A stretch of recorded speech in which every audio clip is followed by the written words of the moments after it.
Well, a moment ago here in Winnipeg, the sun was shining, and it was pretty nice. I put my garbage can out, and yeah, well, tomorrow's garbage day, but it's sometimes picked up early in the morning, and I don't want to have to go out and put the garbage can out in the snow. Yeah, the weatherman is predicting snow. Huh, is it never going to end? Anyway, almost 24 hours has passed here now. And I would say that our little bracket that we CA glued on is probably strong enough that we can attach, at least one more and then bend the others into shape. I'll put the macro lens on again and we'll move in. I don't want to spend too much time videoing doing this. I think maybe what I should be doing is just getting it done, and we'll take a look at it later.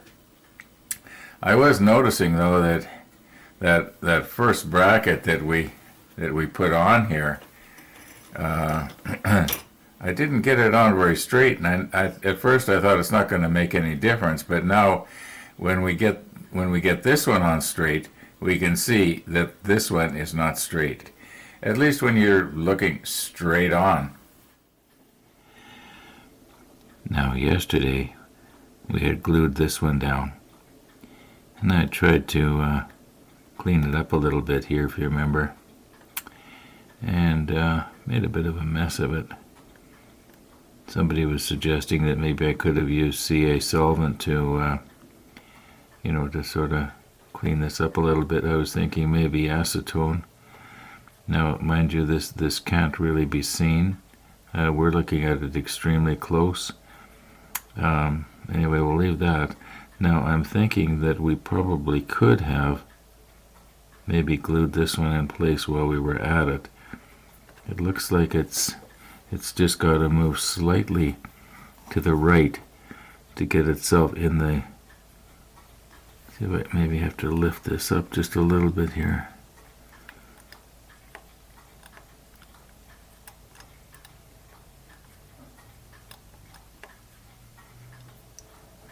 Okay, that's pretty close, I think. So let me check the monitor. No, it should come just a little bit more.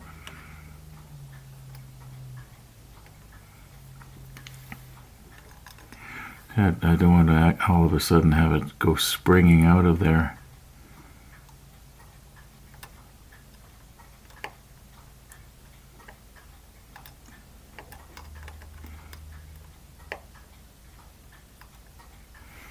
Well, that's so close. Let's just put some CA on that.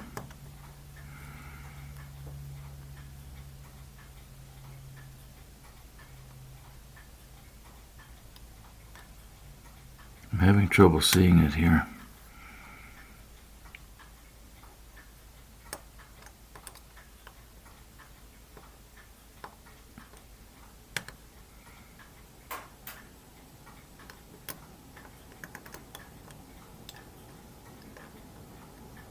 Okay, I think that's probably on there about as good as we can get it. Be nice if I could just kind of hold it down. I think that's going to be okay once this cures on here. So let me get this out of the way. Yeah, once this cures on there, then we can pry this one over and get it in place. This one is almost in place. Okay, I'm guessing about 5 minutes has passed here.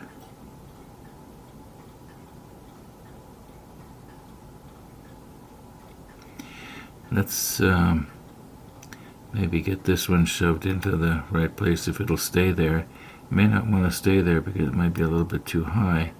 But we can always bend it, I guess. Whoops.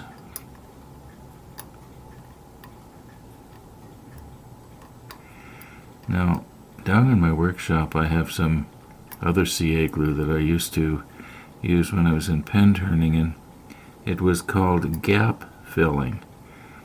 Now, I think that just simply means CA thick,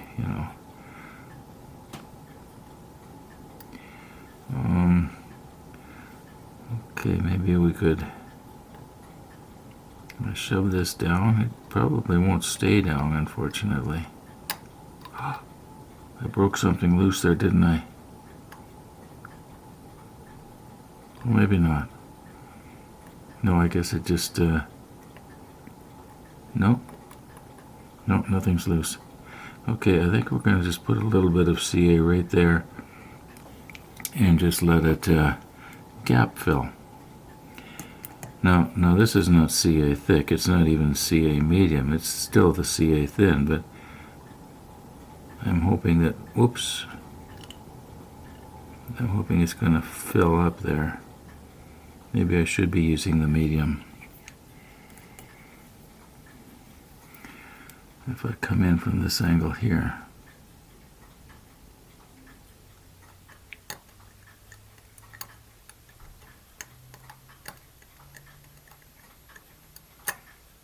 Oh my goodness. I'm catching on stuff. There, I think I'm filling it up now.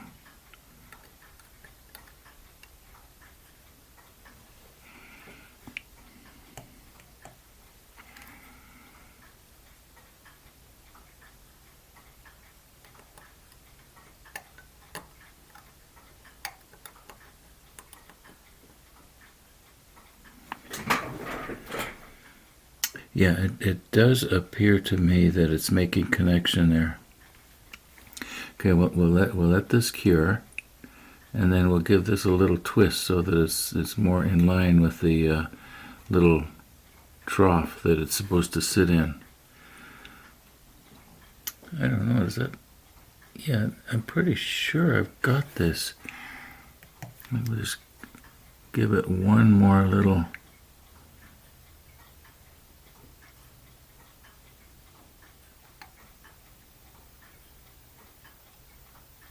Okay, I'm pretty sure that's making a connection, even though the bracket is above the trough, but it's only like maybe 1/4 of a millimeter or less. Okay, let's let that cure.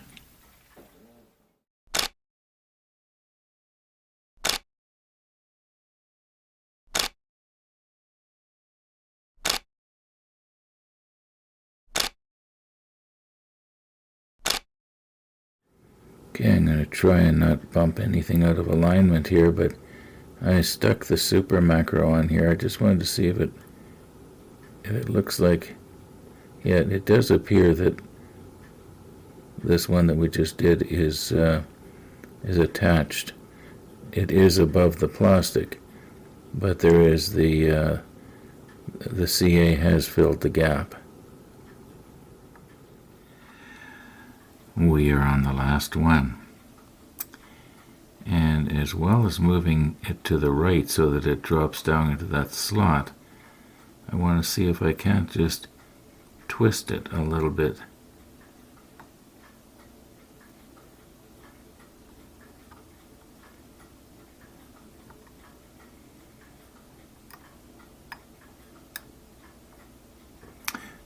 How does that look? Let me check the monitor.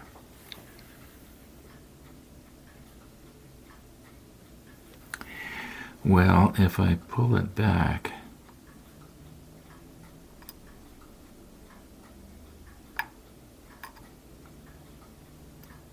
okay, I know when I push it in there, it kind of, I think once again I'm going to allow this CA glue to act as a gap filler, and even though it is not, down in the slot, like if I push it in like this, it'll sort of go in, but right now I'm looking straight down on it, and it does appear to be in line here. Just let me check the monitor again. Okay, that's going to have to do here. And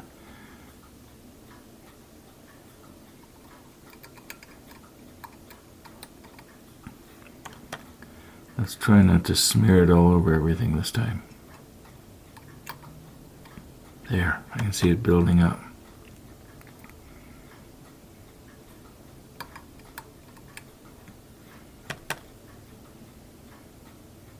I should maybe be using the medium. This is the thin. But the thin cures nice and fast. There, I can see it. Just one more here.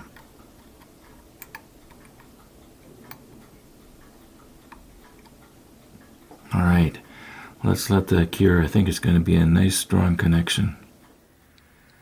Now, some of you know that about 2 months ago now, I put myself on a very strict diet. I'm trying to limit myself to ending up with 900 calories at the end of the day.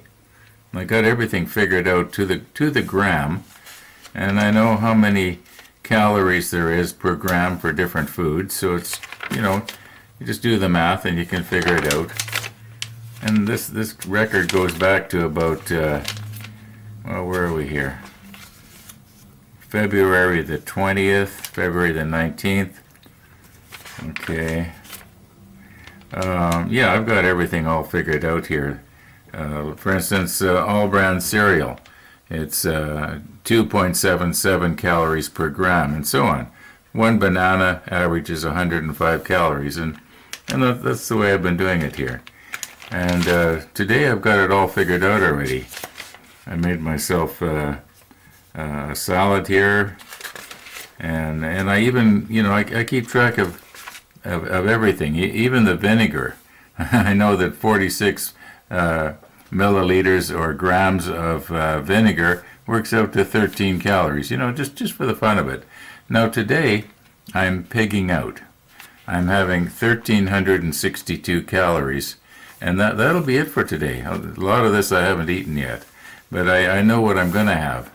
And one of the things I'm going to have is pizza, because today is pizza day. Yeah.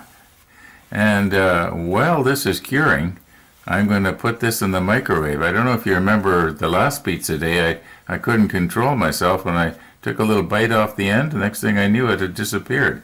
Anyway, we'll see you back later and take a look at this and see if we have to do any straightening. Yeah, I gotta tell you, it's pretty hard to stick to my strict diet on pizza day. Now, that pizza is gone. And so is the salad. The only thing I've got left to go here now is the low-calorie cranberry juice, the banana, the prunes, and the all bran. Gee, I'm starting to sound like an old person in the old folks' home. Did you eat your prunes, dearie? Well, I will have by 7 o'clock this evening. Okay, enough silliness here. Now, what I was noticing when I was doing this was see this angle, this bracket that's coming down at a 45-degree angle here? I was wondering, is it possible that it was digging into the side, and that is why this bracket and this bracket would not go down? I haven't actually tried it yet to see if it's digging in here. Maybe I should put the macro lens on, but I don't need to. Anyways, just sort of an afterthought here. You're seeing it not with the macro lens, but you're seeing it fairly close, probably closer than you normally would. Now you'll notice here, these are not in line with each other, but when you're looking straight on it, you don't really see it. Mind you, we will be seeing it from the side, unless now this is a turret. I mean, I can have it facing any old way at all, right? Somebody suggested that I have things like this facing in the same direction as the guns. In other words, if I have some of the guns pointed off to the side, I would have this at the same angle. Makes sense. Well, we'll see. That's going to be a long ways down the road. Anyway, what else we got to do to this part here? Let's check our instructions here. Now, we forgot about something here. We were talking about those brackets that were coming down at an angle. Well, they have to be fastened to the sides. So we'll just put a little bit of CA right there. Okay. Just try and hold this down here now so it doesn't move around on me while I'm poking. Now you can see, at least I could see in the monitor a moment ago, that this bracket here, you can see where the CA glue is bridging the gap. Now, is this thing here supposed to be in this little groove like that? I think if I do it like that, then I can get it symmetrical on both sides, because I know there's another little groove like that on the other side. Okay, now we'll take our... Let's try not to get any more on than we have to, right? Alright, I think that once that's painted over, it's going to look okay.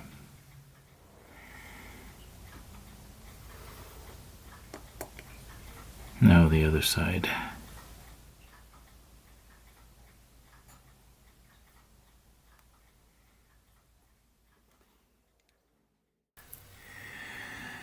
Okay, we're not going to beat this to death here like we did yesterday. Now, here's our 9-volt battery.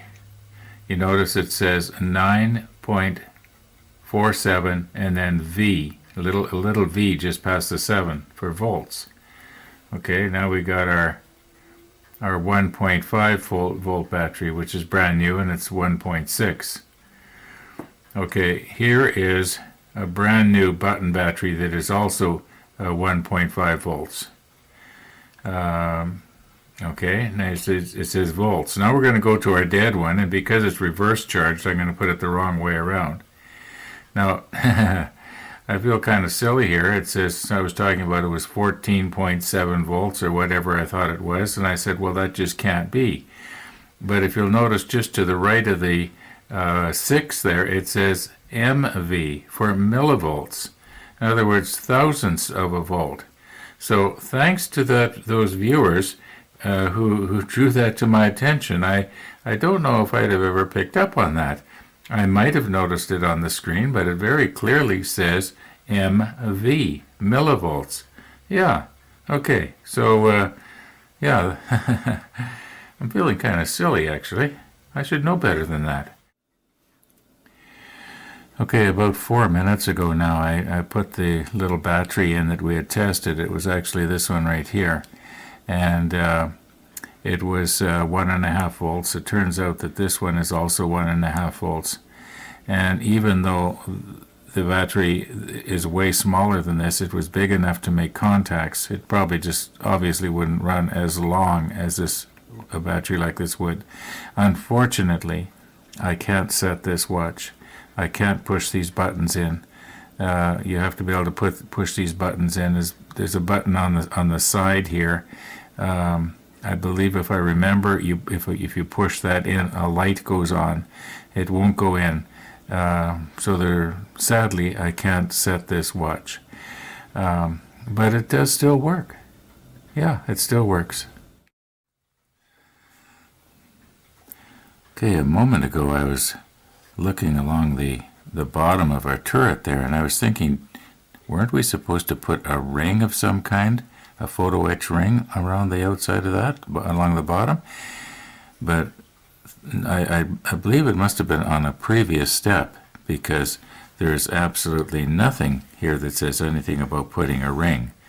So that means we are done. Step 50. Finally. 51. Now, about 51, one of the viewers made the comment, and he said that if you were to tin your parts, and I thought about this one right here, when he said that, you tin the part where you're going to be soldering the photo etch down. Like you can see here, there's pieces of photo etch that are going to be fastened to, aren't they going to be fastened to the metal somewhere? Yeah, they're going to be fastened to this right here. So, maybe it's a combination of, well, let's just wait and see. Anyway, I'm thinking about that, tinning the part, and then putting the flux on the other part, putting the piece down on the tinned part, apply the heat, and then idea is that the solder is supposed to run from the one to the other. I know what he's talking about, I just don't know how to say it. We might just try that. Yeah. In the meantime, let's try and get some of our parts here. Like, yeah, we got to get this one. And this is that one that's got those little things sticking out that I'm going to probably break off or bend all out of shape.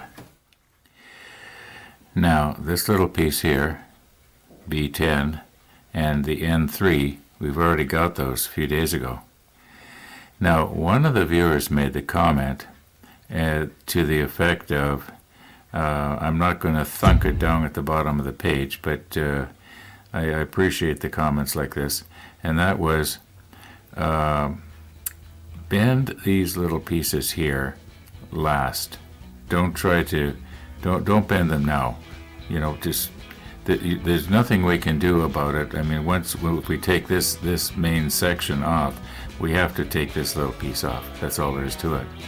But bend it last. It has to be twisted at 90 degrees to the platform. But it doesn't have to be twisted now. At least I don't think it does.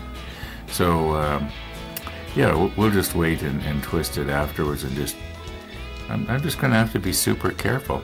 And these arms that come out here, I mean, I don't know. I kind of wish they were plastic, but they're not. Okay, let's set up here and do this. I don't know if I'm going to have time to do it today. Just let me check the clock here. I don't think so. It's already about 27 minutes after 2, and I want to be able to, you know, take my time with the final edit and so on. I know I say that a lot, but it's on my mind, and part of the deal, you know, just part of the important part of this videoing every day. I got to do the final edit, and I got to watch the clock. Either that or it's not going to be ready by 5 p.m. Winnipeg time. Yeah, and everything circles around Winnipeg time, right? Anyway, you know what? I think I'm going to cut this video off today. Thanks for watching, everybody. And all being well, we'll see you tomorrow.